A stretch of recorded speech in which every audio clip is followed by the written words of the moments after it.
You can't escape it, right? The AI boom is everywhere, and the headlines are all promising a massive revolution. But, beyond all that hype, what is the real impact on the US economy? So today, we're going to follow the money and uncover the true financial footprint of this incredible tech wave. You've probably heard this story or something like it.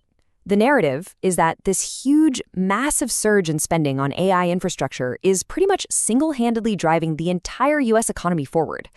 But is that really the whole story? And look, this chart right here, this is why that story is so easy to believe. Just look at that insane spike in early 2025. It is the highest quarterly growth in tech investment we have seen since the 1980s.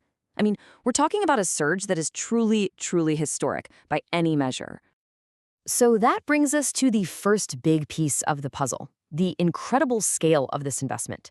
We are talking about a spending spree of just epic proportions, and it's being led by the biggest names in tech. To put a number on that, in just the first 9 months of 2025, tech giants like Microsoft, Alphabet, and Amazon poured over $275 billion into capital expenditures.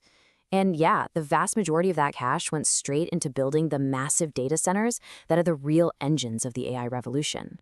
Okay, but wait a second. That raises a really important question, right? If companies are spending hundreds of billions of dollars in the US, why isn't the final number, the impact on GDP, even more astronomical? This, my friends, is where this story gets a lot more complicated, and honestly, way more interesting. Well, the answer really comes down to the global supply chain. Think of it like this. It's a leaky bucket. For every single dollar of investment that gets poured into the top of the US economy, some of it immediately leaks right out to other countries. And in this case, those leaks are called imports. So here's the deal. The brains of the operation, the chip designs from folks like NVIDIA, they're all American. But the actual bodies, the physical manufacturing, not so much. Those unbelievably complex chips are actually made over in Asia by giants like TSMC, and then the final servers are put together all over the world. And wow, this slide just lays it all out, doesn't it? On the left, you see that huge spike in spending on computer hardware, and on the right, you see an almost identical spike in imports of that exact same hardware. So for every dollar a US company invests, a big chunk of it just leaks right out of the domestic economy to pay for all those foreign-made parts. So let's put some real numbers to that leak.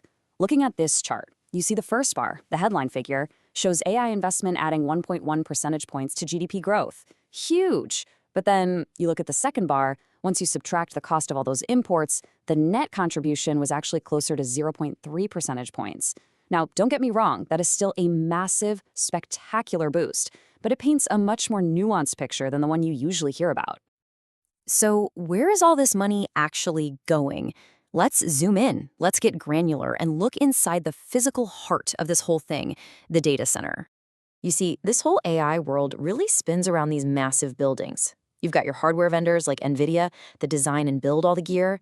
Then you have the cloud providers, Amazon, Microsoft, who own the data centers and rent out all that computing power. And finally, you have the AI labs like OpenAI, who use all that power to train their models. The data center is the backbone that connects every single one of them. Okay, so let's get even more down to earth here. How on earth does a company, whether it's big or small, actually go about buying the millions of dollars worth of hardware they need to build one of these AI systems? Well, you've basically got two main ways to go about it. There's the traditional bank loan, but that often requires you to put up a ton of collateral. The more common way is something called equipment leasing, which is a whole lot less risky for the buyer because the super expensive hardware itself is the collateral. So the secret sauce, the illegal tool that makes all of this possible, is this thing called a purchase money security interest, or PMSI for short. The best way to think about it is like a super lien. It basically gives the company that financed the equipment first dibs on getting it back if the buyer stops paying. That's what makes these multi-million-dollar deals feel a lot more secure for the lender. All right, so we've spent a lot of time talking about the cost of building these AI factories, which is immense. But that's only half the story, right? Let's zoom back out, flip the coin, and look at the other side, the money they make once they're actually turned on. See, once you flip the switch on one of these data centers, it starts cranking out AI services. And as this chart shows, those services help the economy in a couple of key ways. They can be sold directly to people or to other businesses, which adds directly to GDP, Or they can be used as tools by other industries to make themselves more productive. And get this, the money these things make, it's absolutely staggering. The estimated payback period for a brand new state-of-the-art AI server rack, that's the time it takes to earn back what you spent on it, is only about 1 year. Just 1 year. I know, that sounds crazy, so let's actually break down the numbers. The total cost to get one of these new AI server racks up and running is about $4.5 million. But, and this is the kicker, that one rack can pull in between $6 and $10 million in revenue every single year. That's how you get such an incredibly fast return on your investment. So what does this all mean?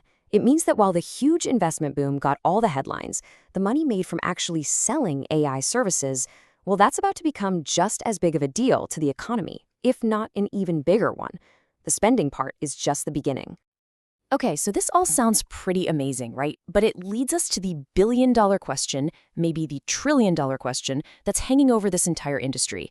Is this a sustainable economic boom, or is it a speculative bubble that's just waiting to pop? You see, one of the biggest risks here is what you could call the hardware treadmill. AI tech is moving so fast that today's cutting-edge gear can become tomorrow's high-tech paperweight in the blink of an eye. This pushes companies into this constant and very, very expensive cycle of reinvesting just to stay competitive. And this puts these companies in a really tough spot. It's a massive two-sided risk. On the one hand, if you build too much capacity and demand for AI services suddenly cools off, you're left with billions of dollars in hardware just sitting there, collecting dust.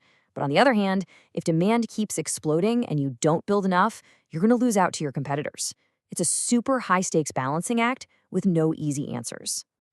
And really, that brings us right back to the fundamental uncertainty at the very heart of this AI boom. The tech industry is betting hundreds and hundreds of billions of dollars that they can build the future. The only question left is, will the rest of the world actually show up to buy it?